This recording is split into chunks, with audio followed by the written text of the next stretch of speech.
Սիրելիներս, ուզում եմ մի բանի մասին խոսել, որ շատ անգամ շատ մարդիկ մտածում են, որ դա թուլություն է, բայց ես ուզում եմ ցույց տալ աստվածաշնչյան տեսանկյունից եւ անձամբ Հիսուս Քրիստոսի խոսքերն ու պատասխանը տվյալ իրավիճակի մասին։ Գիտեք,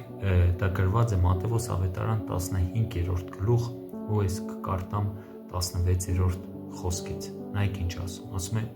Հիսուսն էլ ասեց. դուք էլ տակավին անխելք եք, տակավին չեք հասկանում, թե ամեն ինչ, որ բերանն է մտնում, փորն է գնում եւ արտագնոցն է գցվում, բայց բերանից դուրս եկող բաները սրտից են դուրս գալիս եւ նրանք են մարդին պղծում,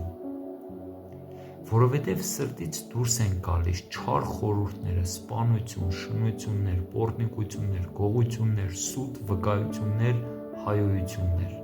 սրանք են մարդին պղծողը, բայց անլվա ձեռքով ուդողները մարդին չի պղծում։ Գիտեք, ես կարտացի անձամբ Հիսուս Քրիստոսի խոսքերը, անձամբ Հիսուս Քրիստոսի պատասխանը տվյալ իրավիճակի մասին։ Գիտեք, այսօր ոնց է ընդունված։ Շատ անգամ մտածում են, ով որ շատ երկար հայոյեց կամ բարձր հայոյեց, ինքը ճիշտ է կամ ինքը լավ տղա է։ Սրանց Աստվածաշունչն ասում է, այն ինչ որ սրտից դուրս է գալիս, դա պղծում է մարդուն, եւ ոչ թե այն ինչ որ ներս է մտնում։ Շատերի մոտ թուլությունը համարվում է, որ այս բառը օգտագործում ինքը ռուսերեն բառը оборотка ֆրա, երբ որ մեկը չի պատասխանում, մտածում են, ահա, համարձակությունը հերիք չերեց կամ վախեցավ։ Գիտեք, ես ձեզ ասեմ, որ ուժեղ մարդը միայն կարա զսպի ու կարաների, իսկ հայոյությունը, ես ձեզ ասեմ, Աստվածաշնչով եմ ասում, եթե յուրաքանչյուր հարց ունենաք, խնդրում եմ, ինձ հանկարծ ոչ մի բանով չդիմեք, Աստվածաշնչին կդիմեք, որտեվ դա Աստծո խոսքերն էր։ Ասում է, այն չի պղծում մարդուն, ինչ որ ներս է մնում, այլ պղծում է այն, ինչ որ սրտից է դուրս գալիս։ Մի ուրիշ խոսքերով Հիսուսն ասում է, դուք պղծված եք, քանի ձեր սրտի մեջ սենց պիղծ բաներ են բնակվում։ Ու թվարկեց անձամբ Հիսուս Քրիստոսը։ Գիտեք, եկեղեցական հայրերից ինչ են ասում հայոյանքի համար։ Ասում են հայոյությունը դա աղոթք է սատանային։ Հետաքրքիր է, չէ՞։ Հիսուսն ասեց ձեզ հայոյողներին դուք օրհնեցեք, ձեզ անիծողներին օրհնեցեք, ինչ ուժեղ Աստված մեզի հագահարված է տալիս տվյալ իրավիճակների նկատմամբ։ Ես ձեզ ասեմ, գիտեք, ուժեղ մարդը կարա ներեսի լինես, ուժեղ մարդը կարա զսպե, ու միայն ուժեղ ու աստվածավախ մարդը կարա օրհնե նրանց, որոնք որ իրան կարող է հայոյել։ Ոնց որ եթե ուզում ես Քրիստոսի թիմից լինես, Քրիստոսի հետ լինես, իրականում քրիստոնյա կոչվես, դու պետք է վարվես Հիսուսի խոսքերով,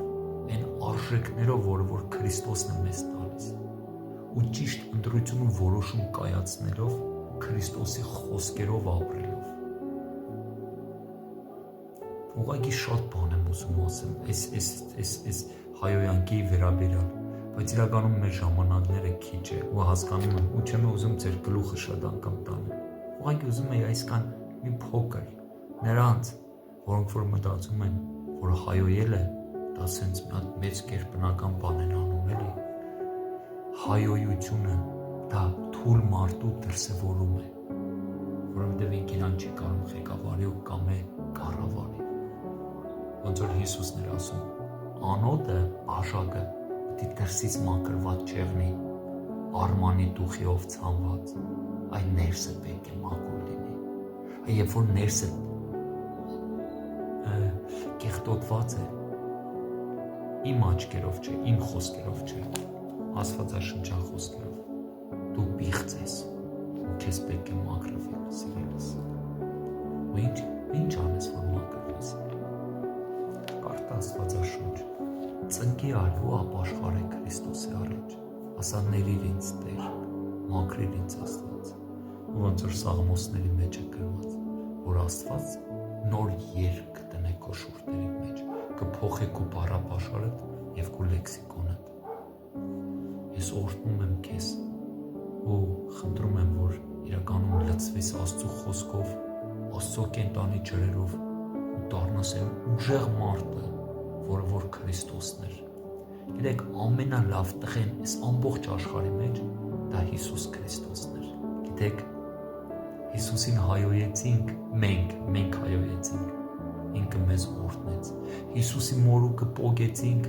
Հիսուսը մեզ օրհնեց։ Հիսուսին խաչը հանինք, խաչինք, Հիսուսը խաչի վրա Հայր Աստծուց ներողություն էր խնդրում մեզ համար։ Ասում էր Հայր, ներիր իրաց, որովհետև չեն գիտակցում թե ինչ են անում։ Բայց Հիսուսը որ ուզենար, այսինքն մի վայրկյանվա կարող էր մեզ բոլորից ոչնչացնել։ Այ ինքն է ուժեղը, ինքն է հզորն ու զորավոր ու սուրբը։ Ու Հիսուսն ասեց. նմանվեք ինձ, ինչպես ես եմ ուզում, որ դուք ինձ նմանվեք։ Աստված օրհնի քեզ, սիրելիս, Աստվածաշունչ կարդա, զորացիր, գնա Աստվածաշունչ եկեղեցի, գտիր եկեղեցի, ունեցիր հոգևոր պատկանելություն։ Ամենակարևոր բանն է Քրիստոսի հետ